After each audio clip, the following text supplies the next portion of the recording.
אז הנושא נתתי את תורתי בקרבם ועל ליבם אכתובנה, להכניס את התורה ללב. ומה הבעיה שאנחנו בעצם באים לדבר עליה? זה בכל בן אדם הוא קצת כשהוא מתחיל לחשוב על עצמו, מתחיל להתבונן, מה אני עושה פה בעולם הזה, למה שמביא אותי לכאן, מה זה מביא אותו? זה מביא אותו לחיפוש, למשמעות, מה המשמעות שלי בחיים, מה אני עושה בחיים, ויש לו רצון לקרבת אלוקים. וזה נכון אצל כל אדם, אפילו אדם שהוא לא יהודי, אז הוא יכול לצאת לטבע ולשאול איפה הכוח הזה שברא את העולם. אבל אנחנו יהודים רוצים להתקרב להשם יתברך ומחפשים, אז בדרך כלל מגיעים לשמירת מצוות ומתחילים ללמוד את ההלכות, מתחילים ללמוד את המצוות, ואם מגיעים למצב טוב, אז מגיעים למצב שכבר יודעים את ההלכות ונזהרים בהלכה, ואז מגיע מצב שהוא מצד אחד זה מצב מאוד טוב, שאדם הוא יודע כבר את ההלכה, הוא יודע לא לחלל שבת, הוא יודע איפה אסור לדבר בתפילה, הוא יודע, יש לו תפילין, יש לו מזוזה, הוא יודע את זה. אבל מצד שני זה נהפך למצוות אנשים מלומדה. מה זאת אומרת? שעושים את זה, כן. עושים את זה על אוטומט. מצד אחד יש בזה מעלה, בגלל שזה מכניס את האדם למקום שהוא רחוק מהטומאה, והוא יותר קרוב להשם יתברך. והמצוות, גם אם אדם, ומי שאומר מצוות לא צריכות כוונה, אז אדם רק הניח את התפילין, הוא כבר עשה תיקונים גדולים מאוד. וגם מי שאומר שצריך כוונה, אז בפשטות זה לצאת ידי חובה, ואדם הוא רק כיוון לקיים מצוות תפילין, לקיים מצוות ציצית, והוא זכה לקרבת אלוקים. ובאמת זה דבר שאנחנו רואים שהתורה היא מיוחדת בזה שיש הרבה מצוות וחוקים ומשפטים, שהתורה אומרת, אם תעשו את זה, אם שמוע תשמעו אל מצוותיי, אז אם אתם תשמרו את החוקים ואת המשפטים, במיוחד בספר דברים, רואים את זה שמשה רבנו אומר, אם אתם תשמרו את החוקים ואת המצוות, אז יהיה לכם את כל הטובות ואת כל הברכה. ואם לא ישמרו את המצוות, אז יבוא הכללה חס ושלום, כמו בפרשת כי תבוא. כן? אם האדם הולך בדרך השם, יזכה לטובה. אם לא הולך בדרך השם, חלילה להפך. ככה אנחנו רואים גם בפרשת ואם שמוע. אם שמוע תשמעו אל מצוותיי ונתתם את ארצכם. אם חלילה להפך. פרשת בחוקותיי. אם בחוקותיי תלכו ונתתי שלום בארץ ושכבתם ואין מחריד והשבעתי חיי רעה מן הארץ וחרב לא תעבור בארצכם, וחס ושלום אם לא, אז להפך. אז אנחנו רואים שיש הרבה דרישה בתורה לקיים את המצוות, את החוקים ואת המשפטים, ושמרתם לעשות, וצריך לעשות את התורה.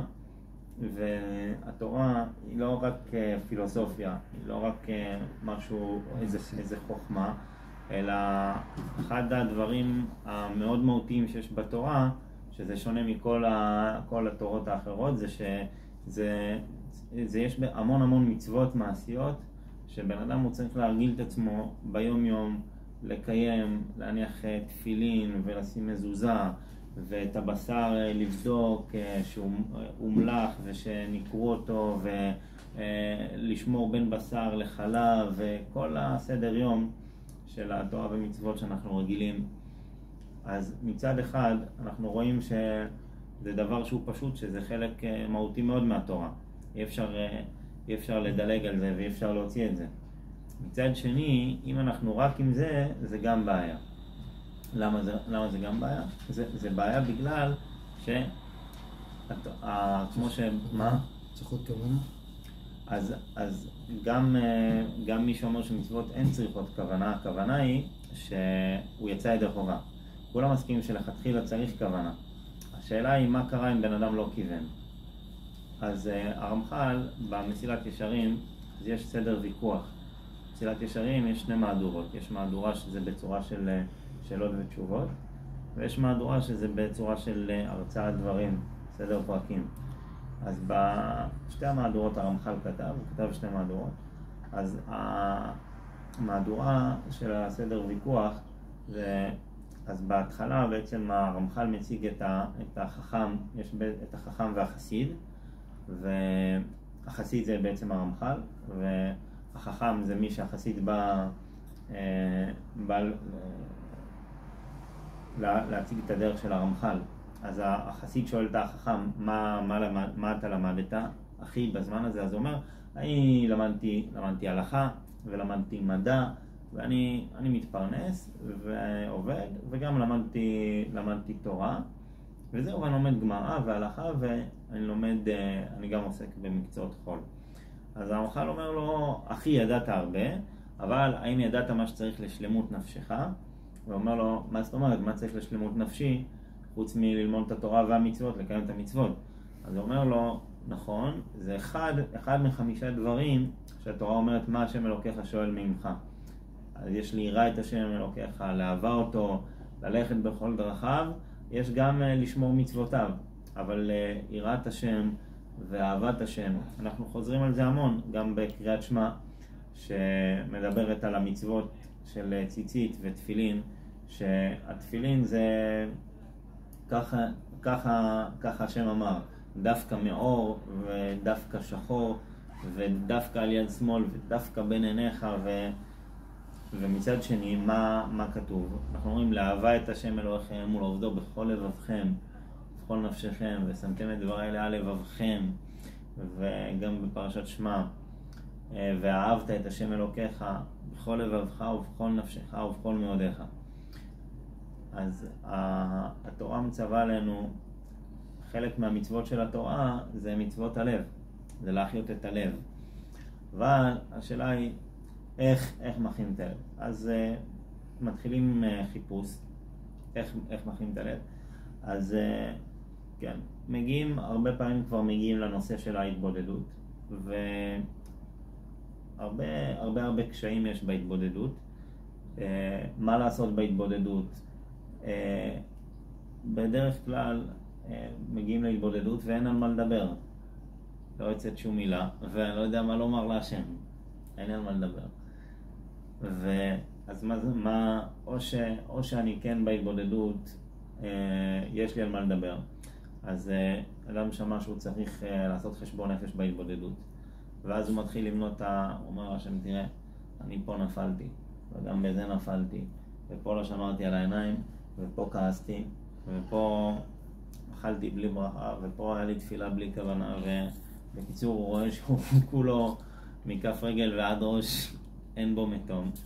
אז זה מביא אותו לרפיון, זה מביא אותו לייאוש, זה מביא טוב. אז התבודדות זה לצדיקים, בסדר, מישהו צדיק, הוא יכול לדבר עם השם, הוא באמת, לצדיקים זה טוב, צדיקים הם יכולים להתבודד, הם יכולים לזכות לקרבת אלוקים, אבל איפה אני ואיפה התבודדות, איפה אני ואיפה קרבת אלוקים?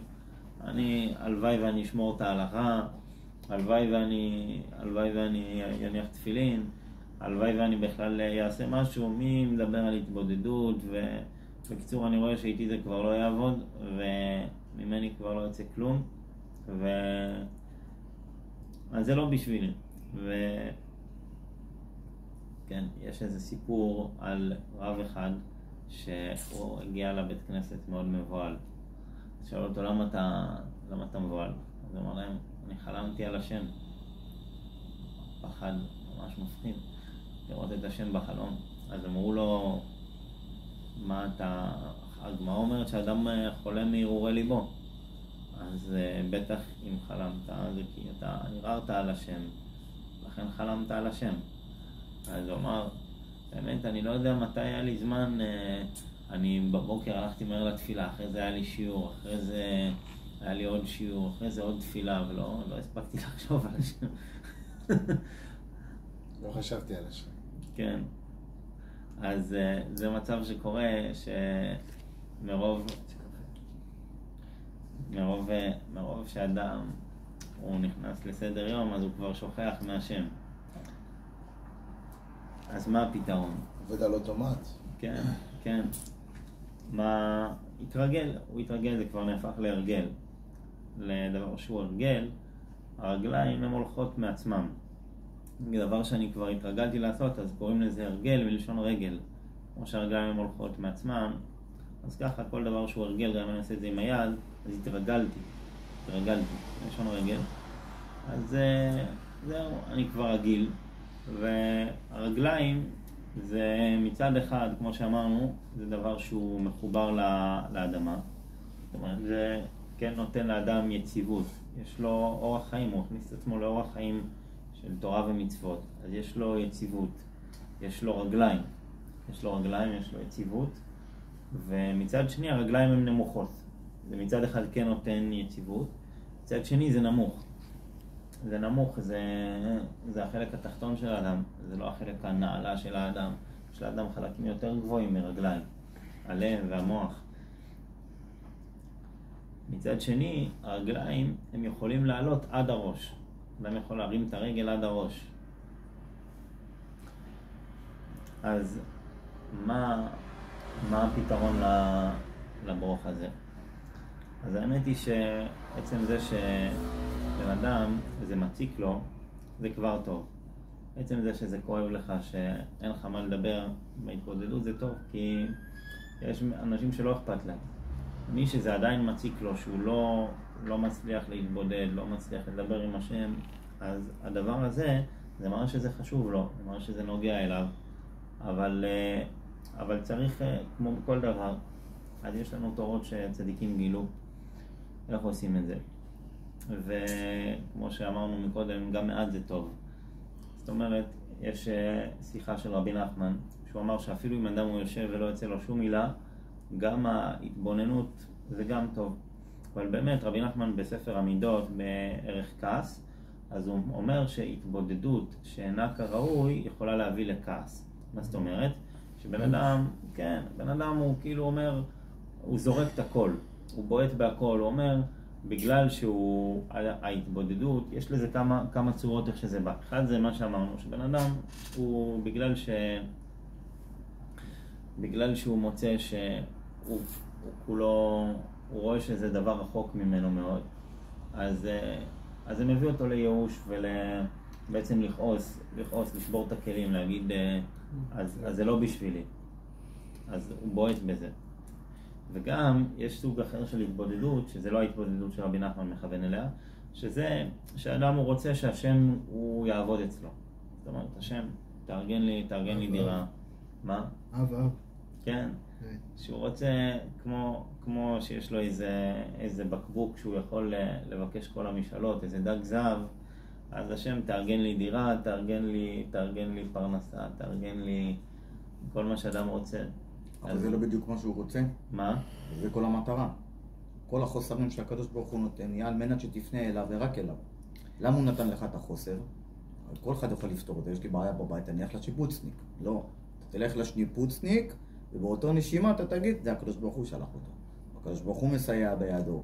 בלעדיו הוא כלום ושום דבר. אני זורע, נכון? על פי הטבע, בטח, אני זורע, שותל, ירד גשם, יצמח. לא. זה צומח כי לא על הלחם לבדו יחיה האדם, אלא על כל מוצא פי השם יחיה האדם. ברור שאנחנו מכניסים את הלחם לפה, והלחם הופך לפחמימות וחלבונים, אבל זה כלום, זה התפאורה. אז באמת... כאילו, אני רק אחדד, סליחה, מחילה הרב, רק אחדד את השאלה.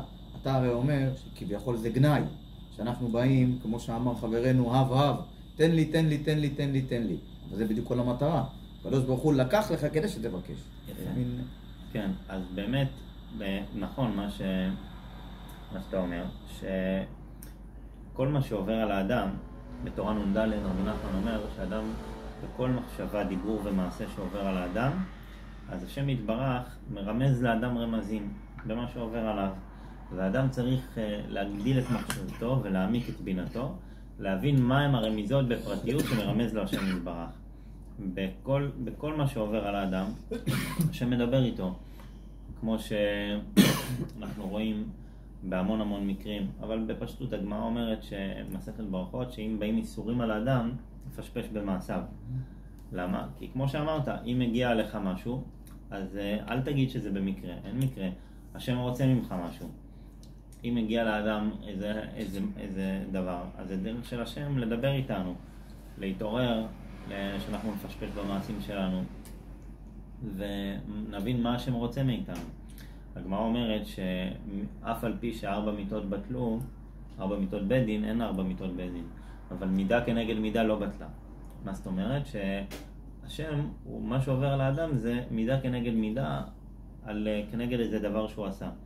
ואז בעונש בעצמו, באיסורים בעצמם שעוברים על האדם, אם אדם מתבונן בזה, אז הרבה פעמים הוא יוכל להבין, כמובן שצריך לעשות את זה, רבי נחמן אומר בתורה נ"ד, שהגדלת השכל הזה צריך להיות במידה, שלא יצא מגבול השכל האנושי. מה הכוונה? יש גבול עליון וגבול תחתון. הגבול העליון זה כמו מה שאנחנו יודעים שיש איסורים של דרכי האמורי.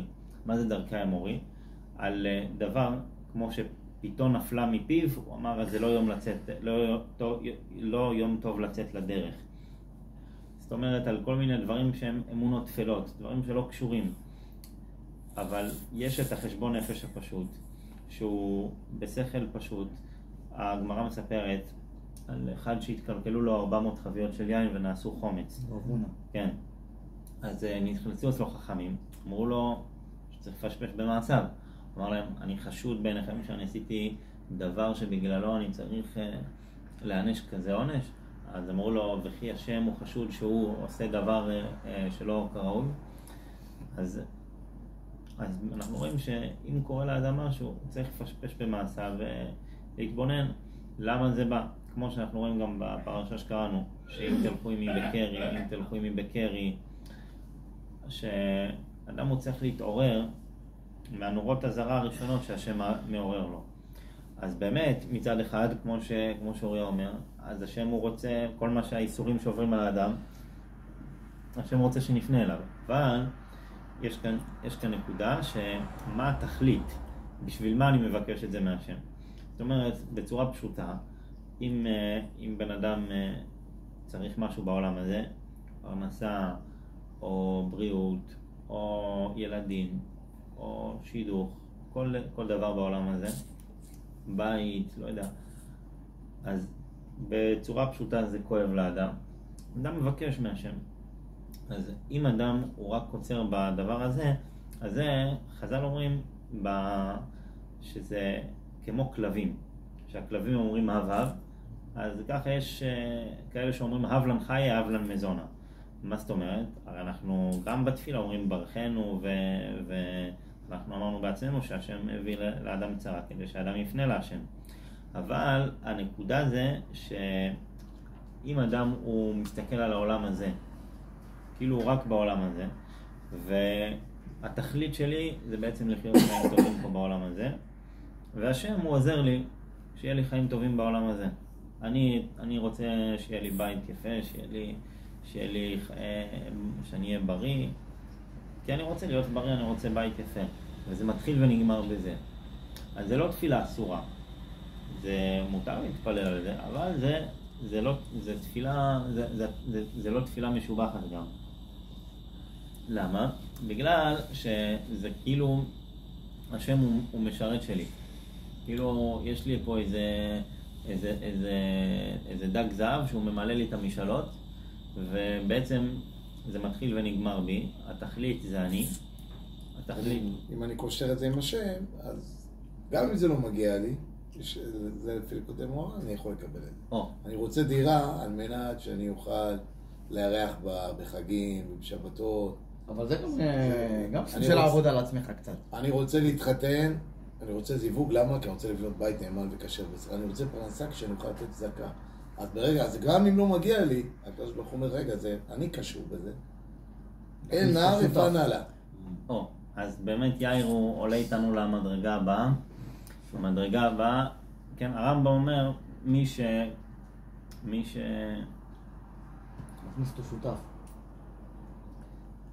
חז"ל אומרים למשל בגמרא, כל המשתף שמשמיים בצערו, כופלים לו פרנסתו.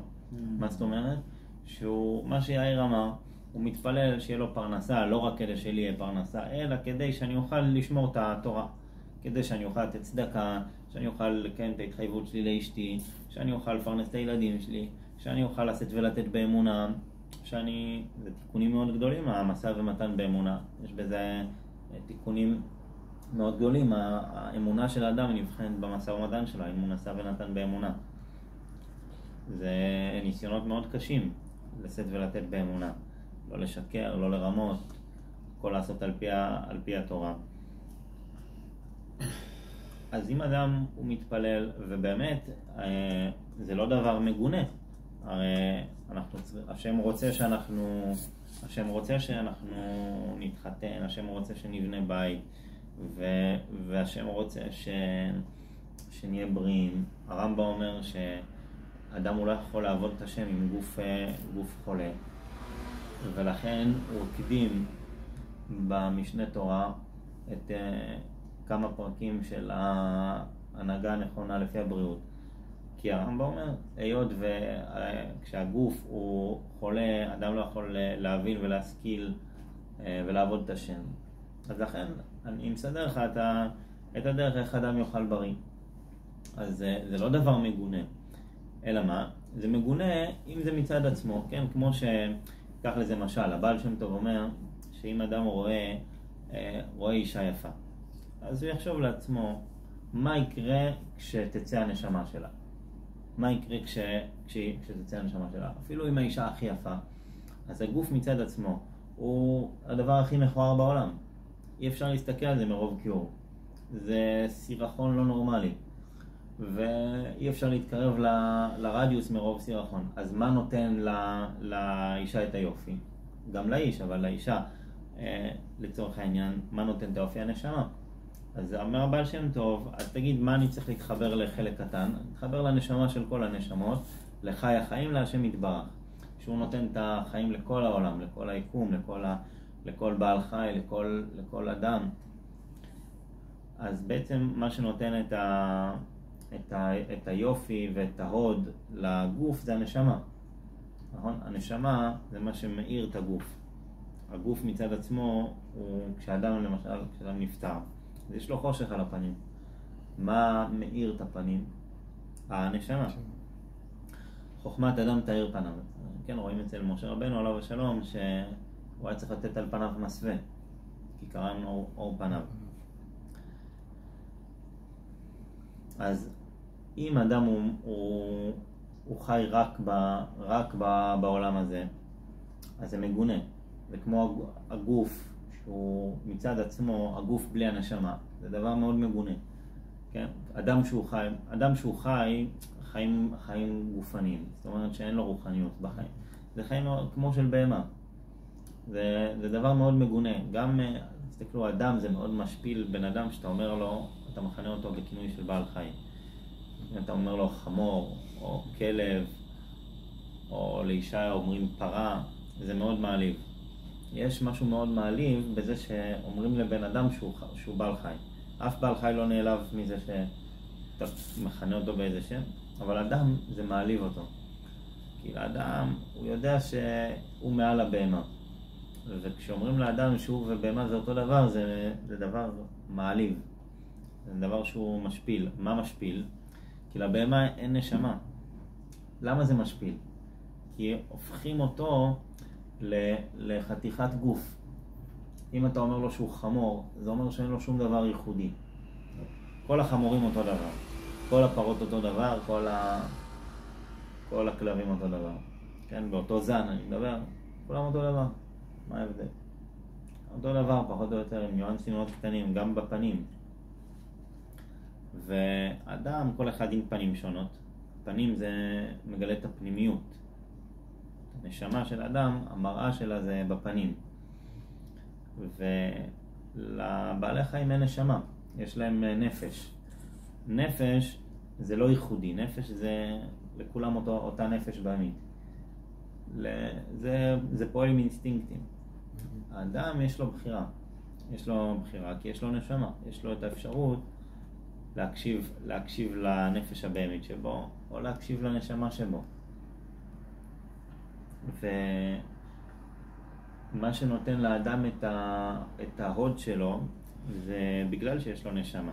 זה בגלל שהוא לא מוכן לחיות כמו בהמה. אדם הוא מרגיש בתוך תוכו שזה בושה להיות כמו בהמה. זה בושה להיות כמו בהמה. אבל בסופו של דבר, אם אדם הוא אוכל ושותה ויושן ועושה כאן את כל מה שהוא עושה בעולם הזה, אבל הוא מחובר השם יתברך, אז זה משהו אחר לגמרי. זה מה שמקנה לו את הצלם אדם שבו. עכשיו, גם בזה יש שתי מדרגות. אז אנחנו הגענו למדרגה השנייה, שמה שיאיר אמר, שאני עדיין מתפלל על צורכי עולם הזה, שזה ילדים, פרנסה, שידוכים, כל מה שנוגע למשהו כאן בעולם הזה. אבל זה לצורך התורה, לצורך קיום התורה. כן. למה אני רוצה בריאות? שאני אוכל לעבוד את השם. למה אני רוצה פרנסה? שאני אוכל לפרנס את אשתי, התחייבתי בכתובה, שאני לא אצטרך לגנוב, שאני לא אצטרך לרמות, שאני אשא וייתן באמונה. אז יש בזה תיקון. ואנחנו יודעים גם שעצם המעלה של האדם על פני כל נברא אחר בעולם, זה דווקא בגלל שהאדם הוא בעולם הגשמי. דווקא בגלל שהאדם יש לו יצרים מאוד מאוד נמוכים, ומצד שני יש לו גם נשמה, ויש לו את היכולת להקשיב או לנשמה או ליצרים שלו. אין את זה לאף נברא אחר בעולם. למלאכים הם כולם קדושים, כולם טהורים, והבהמות הם לגמרי עם אינסטינקטים, והם בכלל אין להם בחירה. הכל זה באינסטינקטים. והאדם הוא היחיד שהוא נמצא בתווך, בין טוב לרע, בין הנפש הבהמית שלו לנשמה שלו. וזה מה שמקנה לו את המעלה שלו על המלאכים אפילו, ועל כל בעלי החיים, על כל הנבראים. מה מקנה לאדם? שמצד אחד יש לו את הגוף המגושם, עם התאוות הכי מגושמות, ומצד שני יש לו את הנשמה, שהוא יכול להשליט אותה על התאוות האלה. יכול להשליט את זה. זה מה שמקנה לאדם את המרכזיות שלו על פני כל שאר הברואים, שלאף נברא בעולם אין את זה, חוץ מהאדם. ויש תפילות, יש סוג שלישי של תפילה, שזה באמת אחד ההדרכות המרכזיות של רבי נחמן, שזה רציתי להגיע, שזה בלשון של רבי נחמן, זה לעשות מהתורות תפילות. לעשות מהתורות תפילות. מה זה אומר? זה אומר, איפה ראינו את זה? בואו נתחיל לעבור בתורה, איפה ראינו את הדבר הזה? אז אנחנו בחודש כל החגים, כל המוספים. יפה, כל המוספים, בדיוק. נכון? שתסביר שמה? כל המוספים בעצם זה מדבר על מה שקרה, ואתה מכניס אותו בתוך תפילה. יפה. כל המוספים, אם תראו כל המוספים, אנחנו על מה מתפללים במוסף? על חידוש עבודת הקורבנות. על המוסף, בעצם זה הקורבן המוסף. מתפללים על החידוש הקורבנות, ומביאים פסוקים. נכון? בתפילת מוסף אנחנו מביאים את הפסוקים שמדברים על הקורבן של היום. אנחנו בעצם מתפללים פסוקים. כל המוספים. גם בעזרת שנגיע לזה בשבוע הבא, התקיעות של ראש השנה הם במוסף. והפסוקים, כל הפסוקים, מלכויות, זיכרונות, שופרות, זה המון פסוקים, שדווקא בתפילת מוסף אומרים אותם ומתפללים פסוקים. אבל בוא נחזור קצת לפני. זה לעשות את התורה שלך לתפילה, בסופו של דבר. כל מה שלמדת, התורה, כל עניין, לעשות טוב וזה עולה לתפילה. יפה. עכשיו, לעשות מהתורה תפילה, זה... קודם כל, בשביל זה צריך תורה. זאת אומרת, לפני מתן תורה, לא היה תורה לעשות ממנה תפילה. זאת אומרת, האבות, שכתוב ויצא יצחק לסוח בשדה, ואברהם מתפלל אל המקום אשר עמד שם לפני השם, ואדם הראשון שהתפלל, כתוב שכל שיח השדה טרם יהיה בארץ, אז אדם הראשון הוא התפלל, ואז ירדו גשמים, וכל התפילות של האבות עד מתן תורה, אז זה לא היה מתורות, זה היה, כן, זה היה תפילות שהם חיברו בלשון שלהם, הם חיברו בלשון שלהם, אבל זה לא היה עדיין תורה, זה היה, אברהם אבינו היו כליותיו נובעות חוכמה, זה היה במילים שלהם על קרבת אלוקים, על פרישות מכל אבל היה להם איזשהו לימוד. אנחנו יודעים ששם ועבר למדו. היה להם איזשהו לימוד, אמנם לא הייתה את התורה. נכון. אבל איזשהו לימוד, היה להם איזשהו משהו שהם שנינו וחזרו ולמדו. ודאי, היה את כל אברהם אבינו, כתוב שהוא קיים את כל התורה כולה. וישמור משמרתי, מצוותיי, חוקותיי ותורותיי. כתוב על אברהם אבינו, אבל עדיין זה היה בעבודה של קודם מתן תורה. עבודה שאנחנו יודעים, אנחנו נמצאים בחודש אלול, בראש חודש אלול, משה רבנו עליו השלום הוא עולה להר סיני. מה השם יתברך אומר למשה רבנו בהר סיני? משה רבנו אומר הריני נא את כבודיך, כן? והשם אומר לו 13 מידות של רחמים.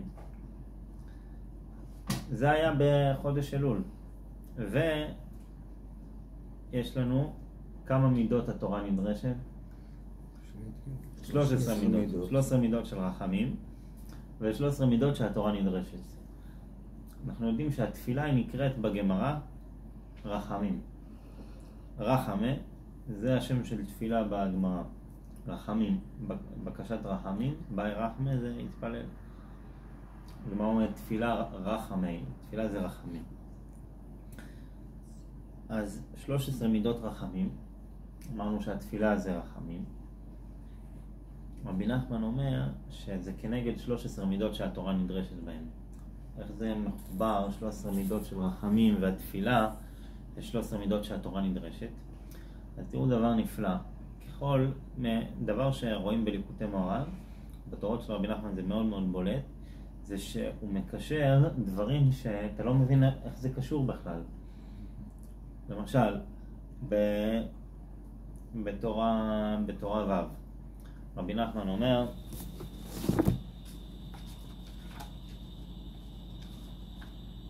בתורה ו' זה תורה שהיא על חודש אלול. רבי נחמן הוא מתחיל בסעיף הראשון, כי צריך כל אדם למעט בכבוד עצמו ולהרבות בכבוד המקום. אות ב', ואי אפשר לזכות לכבוד הזה אלא על ידי תשובה, ועיקר התשובה שישמע בזיונו ידום וישתוק, כי לית כבוד בלא כף, והכף הוא כתר, בחינת תהיה, בחינת תשובה. אז בואו נעצור רגע כאן. עצרנו כאן, ויש כאן המון דברים שלא ברור איך הגענו מכאן לכאן. איך הגענו מזה שצריך למעט בכבוד עצמו ולהרבות בכבוד המקום, לזה שלית כבוד בלא כף וכף הוא כתר, ואי אפשר לזכות לכבוד הזה אלא על ידי תשובה. זה לא ברור הקו הרציף פה. אז זה כמו, איפה אנחנו ראינו עוד דברים כאלה? אנחנו ראינו את זה בכל המדרשי ההלכה, בכל המדרשים של חז"ל על פי 13 מידות. היקש, גזירה שווה, בעצם מחברים בגזירה שווה. יודעים למשל גזירה שווה, אין אדם דן גזירה שווה אלא אם כן קיבלה מרבו. גזירה שווה צריך להיות בקבלה. גזירה שווה יש מילה זהה בעניין אחד, אותה מילה במקום אחר. עכשיו אנחנו יודעים שזה לא סתם משחק מילים, כן? אין אדם דן, למשל קל וחומר כל אדם יכול לדון. גם אדם שלא קיבל קל וחומר במסורת, הוא יכול לדון קל וחומר. קל וחומר זה דבר פשוט, שהתורה צריכה להיות מחויבת לקל וחומר. אתה יכול לדחות את הקל וחומר, להגיד שמה שאמרת שהוא קל הוא בעצם חמור, ומה שאמרת שהוא חמור יש לו היבט אחר שהוא קל. יש את זה הרבה בגמרא, אבל הדבר הבסיסי שיש קל וחומר, ואם הקל הוא ככה אז קל וחומר שבחמור זה יהיה ככה, זה דבר פשוט שצריך להיות זה דבר שהוא צריך להיות מחויב. אבל גזירה שווה למשל, לומדים אותה מילה, נאמרה אותה מילה פה ופה, ולומדים מזה משהו. עכשיו, מה העניין הזה? אז רבי נתן הוא מסביר בליקוטי הלכות ראש חודש הלכה ה'. יש ליקוטי הלכות ארוך על זה. רבי נתן מסביר שכמו ברפואה, אנחנו אומרים שהתורה היא כמו אדם, וכמו ברפואה, הרופא כדי שהוא יוכל לרפא, הוא צריך לדעת על הקשרים שיש בין כל האיברים וכל המערכות. בגלל שההבדל בין אורגניזם למכניזם, זה שבמכניזם אם משהו אחד יתקלקל, תתקן אותו והכל בסדר. כן? אם יתקלקל הדיסק הקשיח, תחליף דיסק קשיח. יתקלקל המגבים באוטו, תחליף מגבים, זה לא משפיע על ההגה. יש פאנצ'ר, אתה תתקן את הפאנצ'ר, זה לא משפיע על האגזוז. אבל בגוף האדם, כל דבר חי, כל דבר קשור להכל. אין משהו שהוא מנותק, שאפשר לטפל בו נקודתית וזה לא קשור למכלול. כל המערכות קשורות. איזה רופא יכול לטפל? רק מי שבאמת מכיר טוב טוב טוב את כל המערכות, את הקשרים ביניהן, איך האיבר הזה מחובר לאיבר הזה, והמערכת הזאת למערכת הזאת, וזה מיליונים של קשרים מאוד מאוד מורכבים וסבוכים, שרק אם אתה מביא אותם בחשבון, אתה תוכל לתת את התרופה הנכונה ולרפא. אז ככה גם כן התורה.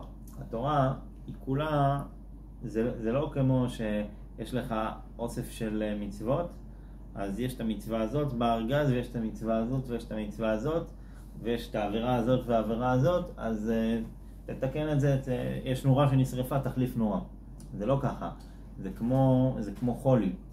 הרמב"ם אומר שיש, החכמים הם רופאי הנפשות. ועבירה, כן, גם בנביא זה נקרא שיש מכף רגל ועד ראש, אין בו מתום, פצע וחבורה, מכת ראייה. כל העבירות זה כמו פצעים, כמו אדם שחובל בעצמו, אז זה פוצע לו את הנפש, כל העבירות, כל הפגמים. והתורה היא רפואה. עכשיו, בעצם אנחנו חולים גדולים. כל אדם שיתרחק מהשם יתברך, אז זה כמו אדם שהוא אוכל הרבה דברים לא בריאים. כל היום אוכל, כל מה שבא ליד, אוכל דברים עם שומן לא בריא, ועם מלא סוכר, ואוכל, וכיף, זה מאוד כיף לאכול דברים טעימים. אבל הוא פוגע לעצמו בבריאות. עכשיו, אותו דבר, כל אחד יתרחק לאן שיתרחק מהשם, ונפצע איפה שנפצע, ונפל איפה שנפל. עכשיו צריך רופא מומחה שהוא ידע, הוא מבין בכל המערכת הזאת של התפקוד הנפשי, המבנה הנפשי. כמו שיש את המבנה של הגוף, צריך לדעת את המבנה של הגוף, אז יש את המבנה הנפשי. המבנה הנפשי הוא מבואר בתורה. והקשרים בין כל זה כל הקשרים שיש לנו בתוך כל הגמרא בעצם היא בנויה על המון קישורים שאתה לא חשבת לקשר, איך זה קשור לזה וזה קשור לזה, כל מיני גזירה שווה והיקש וכלל ופרט ופרט וכלל וכל מיני דברים שלא חשבת בכלל, והנה זה קשור. אז הדבר הזה, זה נותן לנו יכולת לעשות מהתורה תפילה. מה זה אומר? ככל שחשפת וגילית יותר קשרים בין דברים שהם לא קשורים, שלא ראית על פניו איך הם קשורים, אתה יותר ויותר יכול לרפות את החולי. גם בעצם זה שאתה בהבנה של המבנה. אם אני יודע שלמשל, עיקר התשובה שישמע בזיונו ידום וישתוק. אז רבי נחמן הוא מגלה לך, כולם יודעים שיש עניין של חזרה בתשובה. אבל רבי נחמן הוא אומר, בפועל, איך אדם, מה העניין המרכזי, מה הנקודה של התשובה. אז רבי נחמן אומר, הווידוי. אנחנו יודעים במצוות התשובה, צריך להתוודות. נכון? הרמב"ם הוא אפילו לא מונה מצווה של התשובה, הרמב"ם אומר מצוות עשה שכשאדם ישוב יתוודה לפני המקום ברוך הוא. שהשב יתוודה, הרמב"ם לא מונה, יש ויכוח מאוד גדול באחרונים, האם יש מצוות תשובה או שזה לא מצווה, אם מונים את זה במצוות. ושפטת את השם אלוקיך ושמעת. כן, פשוט שצריך לחזור בתשובה. הנקודה זה שהם אומרים שלא מונים את זה בתור מצווה. אז מה זה? זה יותר גבוה ממצווה. יש דברים שהרמב"ם הוא לא מנע מצוות כלליות. כן, למשל... למה? אבל אהבת השם יראת השם הוא מנע? כן. כן. וזה לא מספיק גבוה? כן, זה גבוה, אבל זה לא כולל. מה הכוונה כולל? שזה הבסיס של כל התורה. למשל, מה עוד הוא לא מנע? הוא לא מנע ארץ ישראל. לשבת בארץ ישראל. מה הרמב"ם לא סובר שצריך לשבת בארץ ישראל? הרמב"ם בעצמו במשנה תורה הוא מביא את ההלכות מפורשות שנאמרו בסוף מסכת כתובות על זה שכל הדר בארץ ישראל דומה כמי שיש לו אלוה, ולעולם ידור אדם בארץ ישראל אפילו בעיר שרובה גויים, ואל ידור בחול אפילו בעיר שרובה ישראל, ושגדולי החכמים היו מנשקים את האפר של ארץ ישראל כשהוא באים, ושהלוקח עיר בארץ ישראל צריך לשים לה פתחים בארבע רוחות משוב ארץ ישראל, ושאסור לעקור עץ פרי שנסחף בשיטפון משום יישוב ארץ ישראל.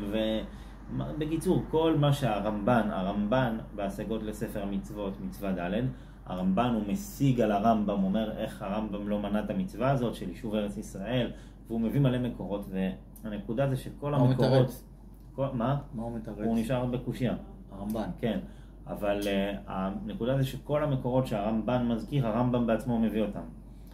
אלא מה? הרמב"ם אומר, ככה אור החיים הקדוש מסביר בדעת הרמב"ם, הרמב"ם אומר ועוד, שהרמב"ם אומר זה גם דברי הציב, אם אני זוכר נכון, אבל יש עוד אחרונים שמסבירים ככה ברמב"ם, שהרמב"ם אומר, נכון, אבל דווקא בגלל זה אני לא מונה את זה בתור מצווה, זה לא עוד מצווה מהתרי"ג, זה בסיס של כל התרי"ג, כמו שאנחנו יודעים ששקולה ישיבת ישראל ככל התורה כולה, וכמו שאנחנו אומרים את הביטויים הכי חריפים, הרמב"ם אומר שאפילו על ברית מילה אסור להגיד לגוי לעשות איסור תורה בשבת, אבל לקנות בית בארץ ישראל מותר להגיד לגוי לכתוב את השטר. הרמב"ם פוסק ככה בהלכות שבת. ויש עוד הרבה מקומות שהרמב"ם נותן לארץ ישראל חשיבות, כן, יותר מברית מילה, יותר מהרבה דברים מאוד מאוד חשובים ביהדות, אבל הרמב"ם אומר, דווקא בגלל זה אני לא מונה את זה בתור מצווה. כן, הרמב"ם מנה למשל מצווה של דעת השם, אבל לא מנה מצוות האמונה. למה? כי אמונה זה הבסיס של כל התורה. אני לא יכול לצוות להאמין. האמונה, למי שמאמין, אני מצווה אותו לדעת. להעמיק בזה ולחיות את זה, אבל עצם האמונה זה הבסיס של כל התורה. אי אפשר לצוות על מי שלא מאמין להאמין. או שהוא מאמין או שהוא לא מאמין. אחרי שהוא מאמין אני יכול לצוות אותו. כן, אז על עוד כמה מצוות כלליות, הרמב"ם לא מונה את זה בתור מצווה. אז התשובה, כן, אז הרמב"ם לא מונה גם את מצוות התשובה. מה, אין מצווה? וכל התורה מלאה מתשובה. בגלל שכל התורה מלאה מתשובה, אז זה פשוט, זה היסוד של התורה. זה לא עוד מצווה, מצוות התשובה. מה כן המצווה? אז הרמב"ם אומר, המצווה המעשית זה הווידוי. עכשיו, מה הנקודה של הווידוי? שאדם מתבייש. הווידוי זה, כמו שאנחנו אומרים, אין לנו פה להשיב, אלוקינו, בושנו במעשינו ונכלמנו בעוונותינו. אז הנקודה של הווידוי זה שאדם מתבייש. וככל שאדם הוא מתבייש בעבירה שהוא עשה, זה בעצמו מנקה אותו. העוון הוא יוצר זוהמה. כמו שמאכל לא טוב הוא יוצר זוהמה בגוף של האדם. יוצר כל מיני... מה? רעלים. רעלים, הסתברויות של רעלים לא בריאים. אז צריך לנקות את הרעלים האלה. אז ככה, העבירות זה גם כן רעלים, וצריך לעשות ניקוי רעלים. אז הניקוי רעלים זה או בדרך שבאים איסורים, ביזיונות על האדם, והיינו שפיכות דמים וביזיונות, והתיקון לזה שיהפוך דם לדום, שיהיה מן השומעים חרפתם ואינם משיבים ולא ידקדק על ביזיון כבודו.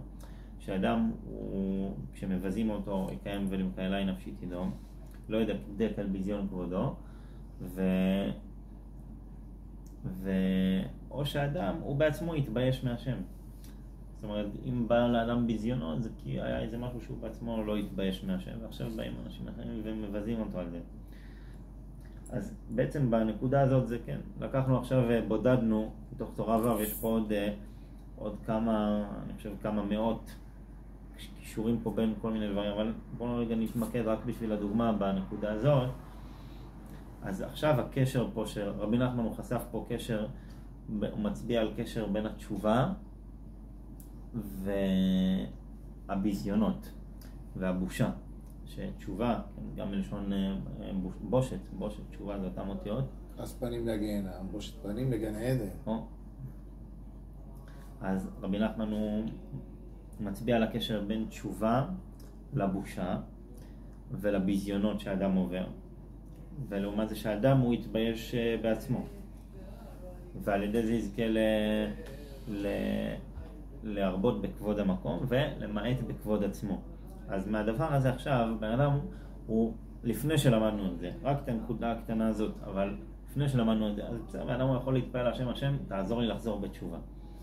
אבל כאן זה עבודה גדולה, שבן אדם הוא ייקח עצמו עכשיו כל פעם שמישהו אמר לו איזה משהו לא בכבוד שלו, מישהו ביזה אותו, אז אם אדם הוא מקיים ולמקללי נפשית ידום, אז עכשיו ממש הוא שב בתשובה, הוא יכול עכשיו לדבר עם השם, לבוא בהתבודדות ולהגיד להשם, לעשות מזה עכשיו תפילה. עכשיו, יש לך הרבה על מה לדבר בזכות הקשרים שחשפת. אדם יכול להתפלל להשם, להגיד לו השם יתברך, אני רוצה מאוד לחזור בתשובה. אני יודע שהייתי צריך להתבייש כמה, אם בשר ודם היה רואה אותי, הייתי ישר משן את המעשים שלי. ואתה רואה אותי תמיד, ואני לא מתבייש ממך, וכמה פעמים עברתי על כל התורה כולה, לא היה לי לא יראת שמיים, ולא אהבת השם, ולא אמונה, ועברתי על מצוות מפורשות ועל הלכות מפורשות, וכתוב בזוהר הקדוש, אדם צריך להגיד להשם, אין לנו פה להשיב ולא מצח להרים ראש.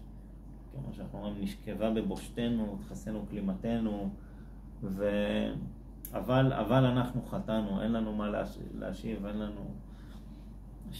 באמת רבי נתן אומר שהתקיעה של השופר זה בעצם מקרן של בהמה, שאני אומר, אני כמו בהמה, הבהמה היא לא מדברת, אין לי מה לדבר, אין לי... אז הקול של השופר זה הצעקה, זה צעקה שבאה מעומק הלב. להגיד אין לי מה להתנצל, אני רק יכול לצעוק להשם. אבל בוא נחזור לנושא של לעשות מהתורות תפילות. התפילות האלה, אז אדם יכול להתפלל להשם, שיזכה אותו לשוב בתשובה, וגם הוא יספר להשם, הנה השם, תראה איך זה ביזה אותי, ואיך זה ממש לא דיבר אליי בכבוד, עשה ממני כלום. וזכה אותי השם, שאני באמת ידע שהכל זה רק ממך, והשם אמר לו כלל, והכל זה רק ממך, זכה אותי השם יתברך, לא לדקדק על הביזיון של הכבוד שלי, ושאני רק רודף אחרי הכבוד שלך, ושאני לא ארצה את הכבוד, אני כמה שיותר אמעט בכבוד עצמי. ואדם יכול, כל אחד להסתכל על עצמו, איפה הוא נמצא ביום שעבר עליו, בשבוע שעבר עליו, בשנה שעברה עליו, והתבונן איפה הוא ביחס לזה, והתפלל להשם.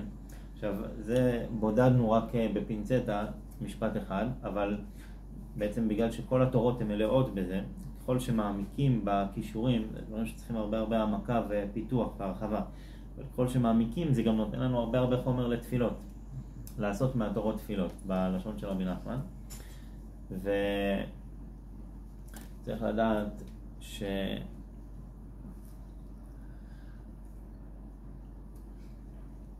רבי נחמן אמר שהמתנגדים אומרים שהעיקר זה הלימוד תורה. החסידים אומרים שהעיקר זה העבודה של התפילה, ואני אומר להתפלל וללמוד ולהתפלל. מה זה להתפלל וללמוד ולהתפלל?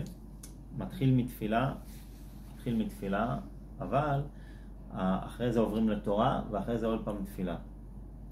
ונסיים בזה, ופעם הבאה בעזרת השם נרחיב בזה יותר, ונראה איך יש את זה מאחורי כל ההלכות. רבי נתן בליקוטי ההלכות, בראש חודש של החיי, הוא מראה מאחורי כל ההלכות של הסוכה ושל ראש השנה, איך כל הנושא הזה שדיברנו, לעשות מהתורות תפילות, איך זה נמצא מאחורי זה.